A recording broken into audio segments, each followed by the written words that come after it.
What's going on? Welcome back to the Legend of Zelda Echoes of Wisdom 100% walkthrough part 2 with me, Austin John, where we're going to be taking down the Suthorn Temple. And at the end of this episode, we are going to have 4 pieces of heart. We're going to be ending with our first of 24, technically 26 accessories, and our first 5 Might Crystals out of 150 Might Crystals. So I'm going to go ahead, scan my Ganondorf, get some Rock Potatoes, scan my Zelda, get some Twisted Pumpkins, and scan my Link. 5 Chili Cactus. Cool. And that's all we're going to do for today, because I'm not going to spam it and abuse it. Well, not yet. While we're here, we could also learn Sign. You know, I don't think I ever used the Sign Echo ever in my first playthrough. I think I learned it and then just kind of went about my way. Oh, and look, our first time seeing a fast travel point. And it kind of just looks like a big old anthill. We can now warp here using the map. Great. Oh, making our way. Try is gonna stop me. What's wrong, guy? There's a lot of creatures in the area. Oh, you're telling me I'm going the right way. Thank you so much. Bats, can you kill these things while I just kind of keep going to the right? Oh, is there anything over here that's worthwhile? Yep, sure is. It's a treasure chest. And there's some enemies, and I'm going to ignore them, and I'm going to steal this chest. With an apple. 5 apples. How about them apples? Making my way downtown, walking fast, faces passing, I'm homebound. And let's just make our way to the right. Here is, I'm pretty sure this is a little optional cave. Let's head inside. Yeah, this is not our final destination. All right, we got some low-level baddies over here, some pots. Nothing cool. Oh, our first fire enemy. Yes. Do you take damage bumping into these? I don't think you do. You know what you do take damage from? Me throwing a boulder at your face. This is the Ignazole. This is going to be one of your most used echoes throughout the entire game. You're also going to notice that this is the first one that has 2 little triangles above his head. As soon as you spawn him, you're going to see that Tri only has 1 triangle left. That goes to show you that this guy costs 2 as opposed to the other ones that only cost 1. But one of the nice things is you can just take him and plop him down here. And he's going to go commit arson. Do me a favor, go commit arson over here. Go commit arson over here. Yep, that's a whole lot of arson. Oh, and by the way, you need to go light that torch. I guess I'm lighting it, just, you know, with your body. And this final room has a chest for us, and it is a empty fairy bottle. Very nice. So fairies work a little bit differently in this game compared to the last ones. If you find a fairy out in the overworld, it's just going to automatically go into the bottle. You don't need to actually swoop it up or anything else. In addition to that, when you completely run out of hearts, I believe you only get 3 hearts back. And that was not on hero mode, so I don't know the hero mode difference. You're gonna see I'm a little low on health right now. Just go ahead, spawn in bed, and rest up. It's not fast, but it is healing. Okay, great. Watch out for monsters hiding in the grass. Oh, this is where it's the slithery snake? Yep, it's the slithery snake. Golly, do I hate the slithery snake. Oh, there you go. That's what you get for using the brand new thing, the Ignazole. This is the rope. It's kind of ridiculous how powerful it is for the very beginning of the game, because it's very fast moving, and it like immediately does its damage. So in every single way, it's definitely an upgrade from the basic Zoles that you had. And over here we have yet another optional cave. Let's head inside. Oh, there's a piece of heart over here. We definitely want that. Instead of trying to tunnel up to the right side, I did it my first time, and it was a huge waste of time. Just hop down here. There's a baddie who likes to kill things when he's in a, you know, roly-poly form. Ow. Oh, but you also don't like being on fire. Duly noted. Now I just need to wait for that fire to go out. Great. And we learned the Carmadillo. And immediately after, we see a whole bunch of boxes. Good thing the Carmadillo can just go ahead and break all those for you. Which I constantly forget that he can do that. Over here is a little bit of a platforming challenge. If you just don't die, then you make your way to the left, no problem. Get your heart piece. Fantastic. That's number 4. You have a full extra heart from watching this walkthrough. Making our way back outside and heading to the left, we're going to be having our first time coming across a moblin. Good thing 2 little snakes gonna have no problem taking him down. Oh, if he's on top of the thing, they can't reach him. You know who can? Keese. Good job. And that's the spear moblin. They are good for attacking enemies who are in the sky, like Keese. And we got our first monster tooth. That's used for making elixirs. Hey, check it out. It's a fairy. Good thing we sure have a fairy bottle. A house that is half inside of a rift. That was where we were supposed to go. Looks like the rift is blocking the door. It sure is, Try. Zelda, my role is to mend rifts. I have lots of friends who do the same. We all work together fixing up rifts. Normally my friends fix them quickly, so it's weird that this is still here. I wonder if something happened to them. I'm guessing my friends are in the rift, and if we find them, we can mend this rift easily. Let's head this way. We'll need to find an entry point. And now Try tells us that we need to make our way to the right to find an entry point. You're going to see that there's a meat over here. And these bokoblins, they sure do love their meat. I'm going to go ahead and throw out a fire boy. And Mr. Keese, you can help him out.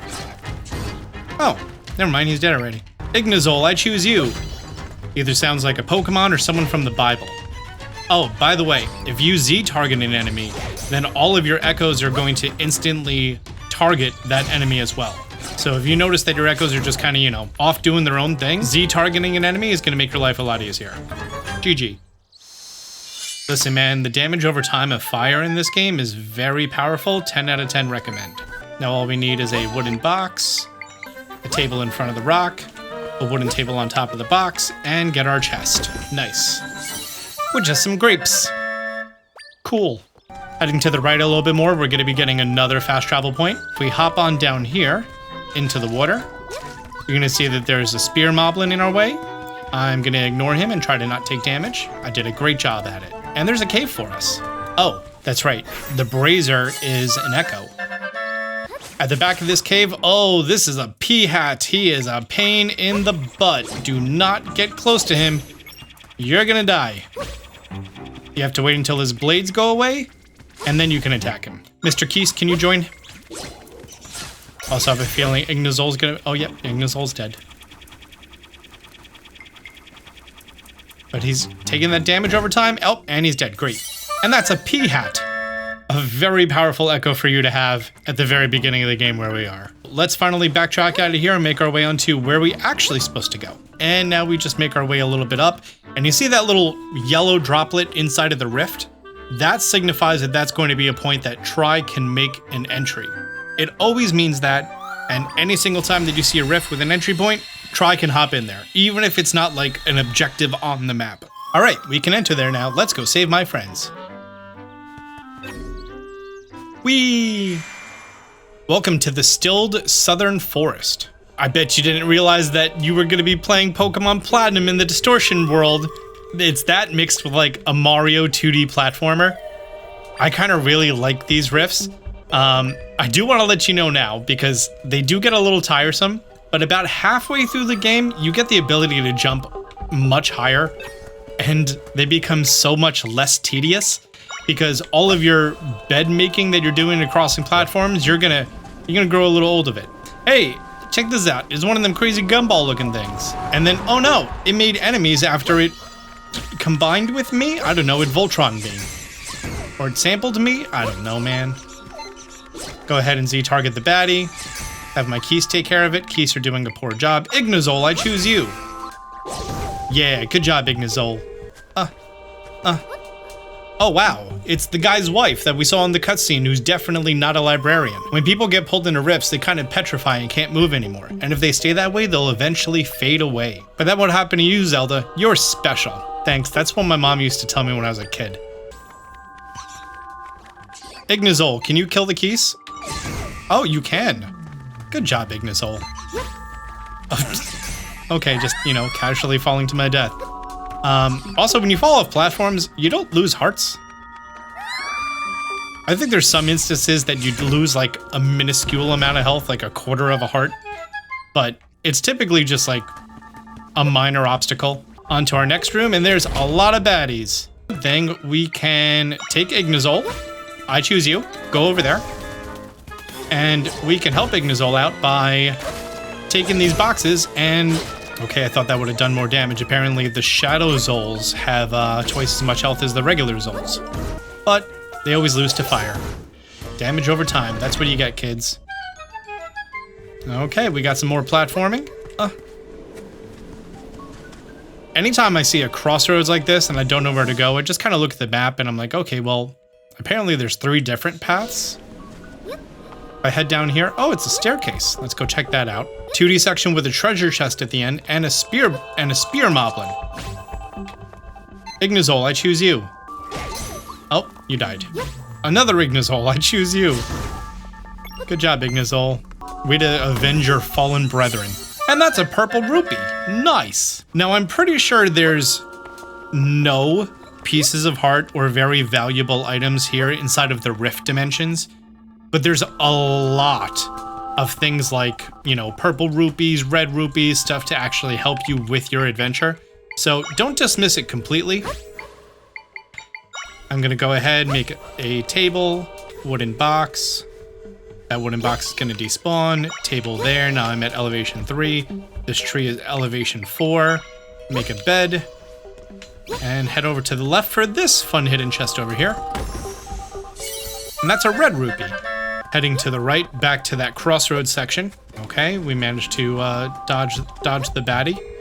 Oh, and look, it's the minister? Tried it too, that's fine. Avoid mentioning their name, kind of like at a party, and then you just go ahead and introduce them to someone else, and then they have to make introductions, and then you know who they are. Great. This is where you were trapped not too long ago. We're getting closer to my friends. They're farther in, but we're getting there. Welcome to the Suthorn Ruins. Let's go ahead and activate our fast travel point. Typically, inside of dungeons, there's a few fast travel points, which makes backtracking so much easier than it was in like Link's Awakening or anything else. Oh, and right here, we learn about the best ability in the entire game. That's a pretty big rock, huh? Yeah, I would like to name him Dwayne. You know, when I'm fixing rifts, I have to move a lot of things around. I bet the ability to do that would come in handy for you. If you guide me with Rod, I can move things for you based on your movement. Try facing the boulder and then guide me by pressing X.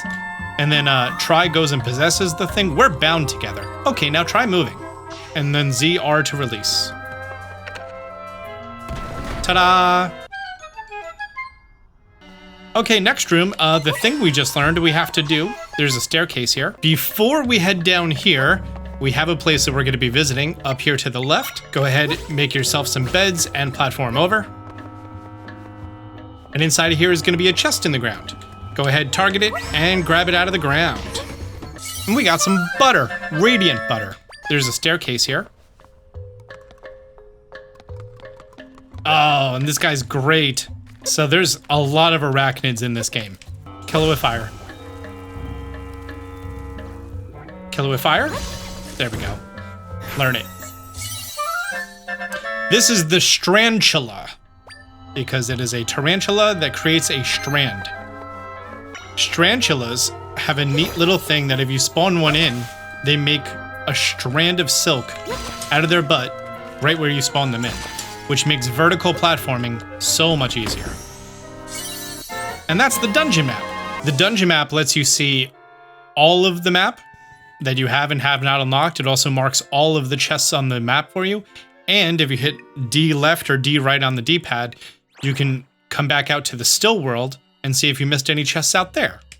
So if you didn't do all that adventuring that I did at the beginning, you could just kind of do that once you get the dungeon map in your GGEZ. Ooh, floral nectar and some grapes. Bed, bed, GG.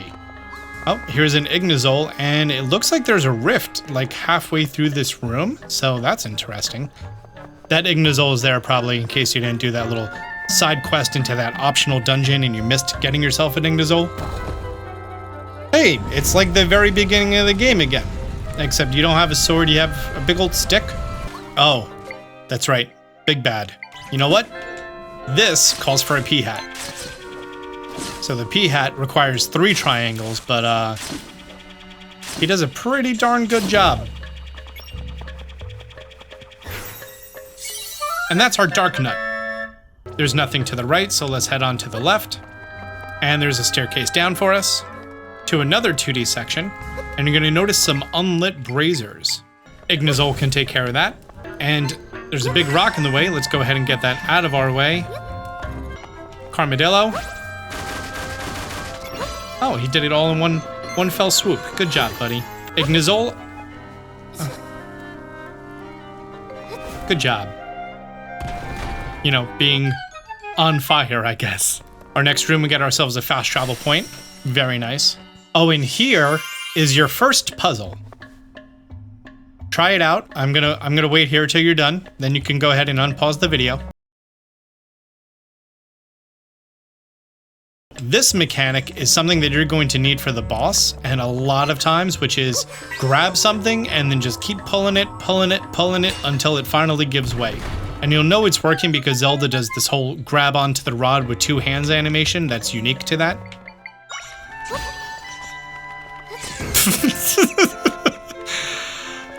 There's gonna be some echoes that you get that are great for deal. Oh, I should have got the spear guy. I didn't use the spear guy. That's my own fault. Anyways, if we head to the left over here, here's one of our first big platforming challenges that you learn how to stack up pretty nicely. Something pretty neat though is because you're at higher ground, you're gonna be hopping already at level 2, which is nice. So I'm gonna go ahead, put down a box and a table. Now I'm at height elevation 3. Put down a decorative shrub, I'm at level 4. Put down a decorative shrub, which despawned the box, now I'm at level 5. And I can finally reach height level 6. There may have been another way to do that. That's just the way that I did it. And that's a purple rupee. Very nice. And at the north of the room is gonna be a dark nut. 2 dark nuts, and you don't actually have to engage with them. And at the top of the room is our mini-boss. Huh? Is that the person who fought the blue monster? Oh no, it's Shadow Link, making his earliest appearance ever in a video game, I think. I don't know. So this battle isn't the easiest, considering that he's significantly stronger than you, but he's pretty dumb. So if you just go on the other side of things, you can pretty much just sneak up behind him and then attack him, which my Ignazol is doing a pretty poor job at. But that damage over time really helps. I'm gonna spawn you in, throw you. Oh, great, he got unconscious from that. And that was enough damage. Apparently if you bonk him on the head, he takes a little nappy poo. Just keep your distance, keep playing a game of cat and mouse, stay hidden from him because you are not going to win on a 1v1. If he sees you, just make your way to the other side of the room. You know what? Let's switch to someone who can actually do some combat. Dark Nut, go. Yeah, see if Link faces him head on, then that shield is going to pretty much block every attack.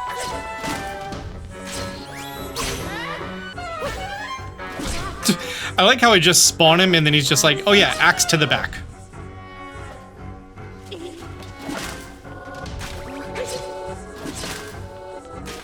I don't think you're gonna win this 1v1. Nope. GG. By staying hidden and using your wisdom more than your courage or dumb luck, do that battle, take no damage. Oh, and he dropped a sword. And a big old rock moved. That's Dwayne's little brother. That was intense. He looked like the guy who helped you before, but this one wanted to hurt you. He was weird, like the imposters back at the castle. Nothing gets by you, Tri, does it? Looks like he left something behind. You got a sword. A mysterious sword. It's a weapon the swordsman in the green tunic had. The name Link is engraved on it. I feel powerful energy coming from that sword, even more powerful than the large rifts. Yeah, that sword is a special kind of power. Oh, and now we get the animation of sword fighter form, which is nice.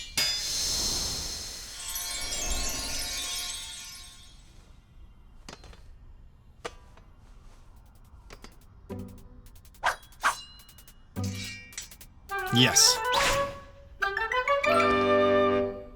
You look strong, like that guy who wears green. Mysterious sword. Raise your sword with D up to enter sword fighter form. Once transformed, you can attack with Y. Z targeting also works. Jump higher than usual. Finally, hold down Y to charge your sword. Got it. Leaving sword fighter form. While in sword fighter form, the energy gauge at the upper left corner of the screen will decrease, and you're going to automatically exit sword fighter form when you run out of energy. Energy looks like that, and it's not common to come by. It's a very limited resource, and that's kind of for a reason, but that purple can only be destroyed by Sword Fighter form. Go ahead, immediately turn to Sword Fighter, attack it, and turn Sword Fighter off. This is also one of the few places that it's just going to constantly respawn for you. Not quickly, though. It's just so that you can, actually exit the room. Sword Fighter form is very powerful, and that's the reason there's such a limited supply of it. You might be able to do something over there to actually pillar over, or, bridge yourself over, but I'm just gonna go ahead, put down a decorative shrub, a wooden box, enter Sword Fighter form for that double height jump, turn off Sword Fighter form to preserve my energy, and get myself our first accessory, the heart pin. This hairpin has a distinctive heart design. It makes hearts appear a little more often, but not in hero mode. Let's go ahead and grab Dwayne over here, drop Dwayne down in the crevice, make our way to the lower exit of that room, and pretty simple way to go. Here's a room with some more energy floating about, and that's the room with the boss. You can tell because it has a big boss key looking thing on it. Our exit to the right is locked, so let's head to the left. Oh, and here's a Deku Baba. And you know what grass type enemies don't like? Fire type enemies. There's a bigger, battered Deku Baba later on that could just swallow enemies whole, which is pretty cool. I'm also going to not be narrating the things that are, redundant information as much. Okay, so that was the 2 Deku Babas, and there's one up here. Can you hop up there on your own? No? I think I'm supposed to go up here in Sword Fighter form. If we stun him a little bit, and then we just cut his stem, and then he's dead. Again, the more you preserve your Sword Fighter form, the better off you're going to be. We have 2 rooms, both with dead ends, both with chests. So from here, let's go ahead and enter our left room first. And this is one of our first fun puzzle. You're going to see over here at the top right is going to be a switch. There's a chest, and there's a statue. We go ahead, target the statue. And if we walk down, that's going to make it so it can't actually progress any further. And you can just make your way over to the right-hand side, walk your way down, and you guide it over to the switch. And here is a purple rupee. From the previous room, if we head up to the north exit, here is a Deku Baba that you cannot reach. Can you reach him? You sure can. GG. And that's a small key. Perfect. Good job, Bob. No, he's not a Bokoblin, he's a Moblin. Marty. Marty the Moblin. That's his name.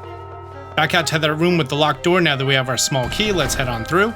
And we see 4 statue slots, all perfectly lined up, except this one's out of place. We just go ahead and put it into place. That was the secret. Our next area, we get a 2D section. Oh, and we also get a thing from Try. I'm pretty sure this is the follow command. Oh, it's in the next room. Got it. Yeah, that's a moving platform. Cool. And now Try's going to tell you about follow. Oh yeah, Zelda. There's one more thing you could do when using bind. After binding yourself to something with X, try holding R. When holding R, your movements will follow what you are bound to. So go ahead, target it, and follow. The button combination in order to do that is not simple, and you have to do it so very, very many times throughout this game, and I really wish they made it more intuitive. You saw me fly through it because I've done it a few hundred times already. Let's go ahead, target this top one, and we're just gonna follow it because our bottom platform is too short, and then without releasing it, making our way to the second platform, that way it doesn't leave without us. Release it, and now we go. Take your time, just recording a video here. Oh, by the way, you could also grab chests and just move them to wherever's convenient for you.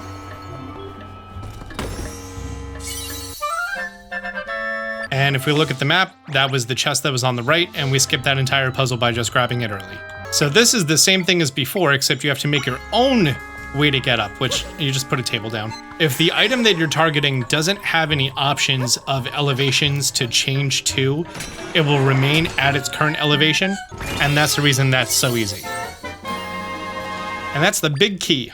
Doing one quick look at the map and making sure that we got all of the chests, and we did. Perfect, let's head on over to the boss room. With all of the chests gathered and we have the boss key, let's go ahead and make our way into the boss room.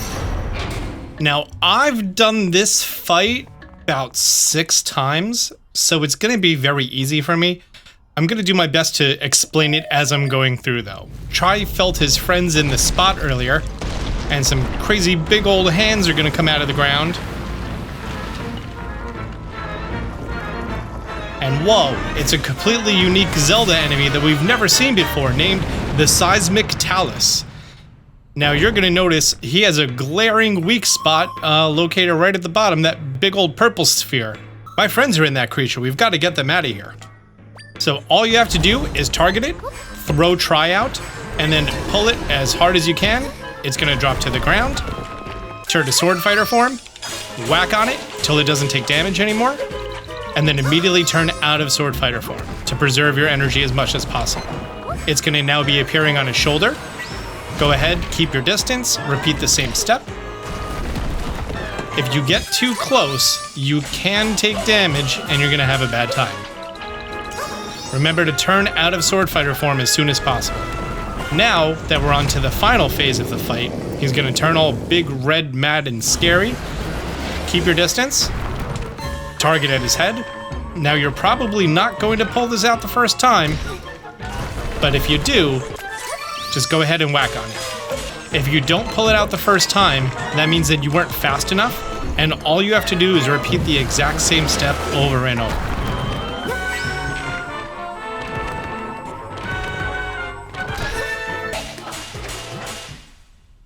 And you take down the boss.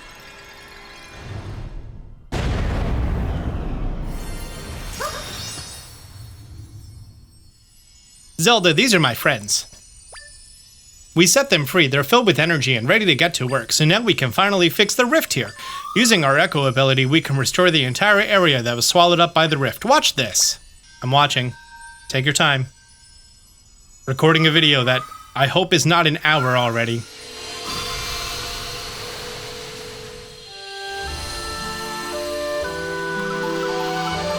Oh, whoa! Tri's friends destroyed the rift and made a whole bunch of trees grow back. Missed one. Boop. My friends shared some of their power with me.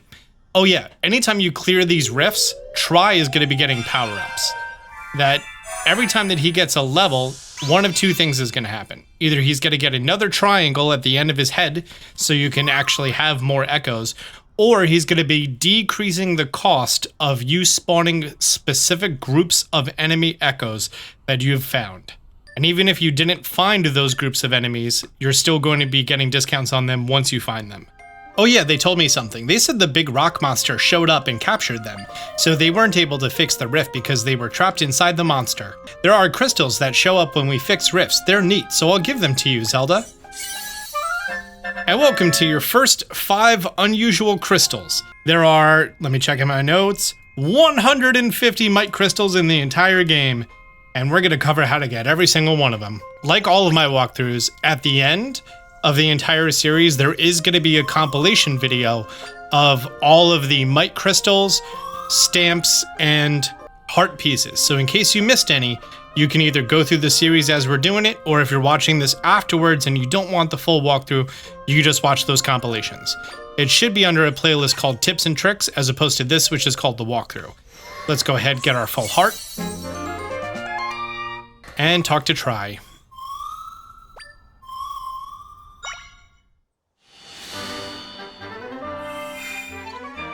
The rift that was here is gone now, which means we can reach the place you were trying to go earlier. If we keep this up, we'll be able to fix all the rifts and we'll be able to save your father. Yeah. You there, a moment of your time? I'm Left, Minister of Hyrule. Pardon the intrusion, but could you tell me where we are? It's me, a Zelda. I'm embarrassed to admit I didn't recognize you with that cloak. Literally, your job is to serve me, and you didn't notice me with a hood on. Relax, no one's gonna recognize us. What, because of hats and sunglasses? It's not a disguise, Hank. We look like ourselves at a baseball game. When I save my dad, the King of Hyrule, we're gonna have a long talk about who he is hiring and how good they are at their job. You could see me. Who can miss you? You're floating right there. And aren't you precious? I thought only Zelda could see me.